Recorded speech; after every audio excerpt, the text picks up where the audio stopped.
Če enkrat zaploskate, vas bom poslala iz dvorane. Smo se razumeli? Poročam, da vas zdaj odstranjujem iz dvorane, ker sem vas že opozorila, da z ničimer ne smete izražati svojega odobravanja ali negodovanja. To ste počeli ves čas. Zato prosim, da se odstranite iz dvorane. To je hišni red.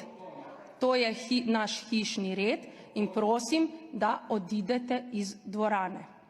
Gospod Černač, izvolite postopkovno.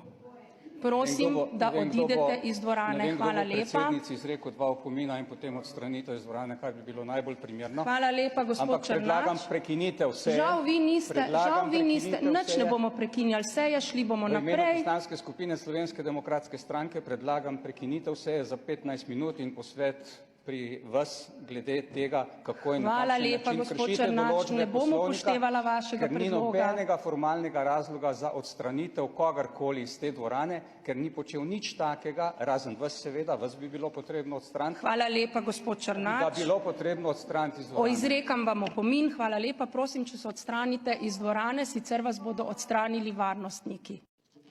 Hvala lepa. Gremo naprej. Nehajte. Nehajte. Ne derte se vi name, vi niste nič, gospa.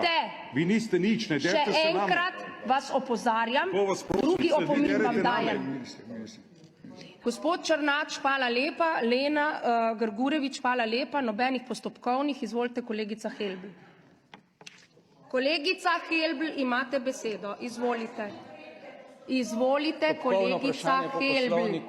Poslanec, ki zahteva hvala lepa, gospod Černač. Po postopkovnem vprašanju mora dobiti besedo takoj, ko jo zahteva. In vi boste imeli zdaj postopkovno. In prosim, da se nehate dreti, ker niste v otroškem vrtcu, niste vzgojiteljica, hvala lepa. Ampak ste žal predsednica parlamenta še zaenkrat, upam, da ne več dolgo. Izvolite se usesti. Nehajte se dreti, vodite to sejo.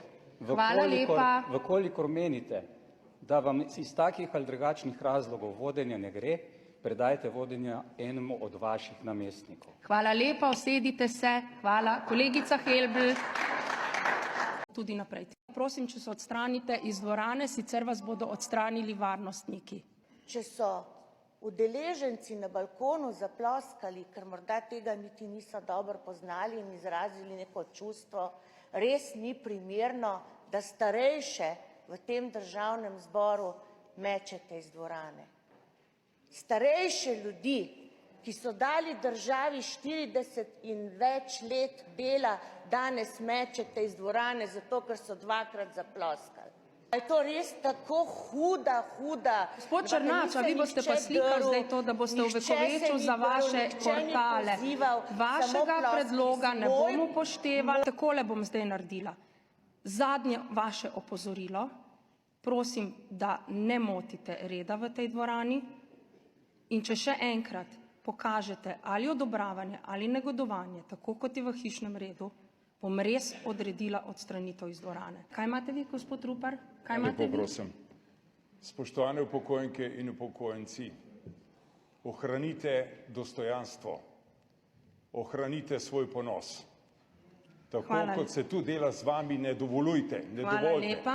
Prosim, v mojem imenu vas prosim, pojdite iz dvorane. Tudi sami upoštevajte svoj nasvet. Nihče se jih ni dotaknil, sami so odšli iz dvorane. Tako da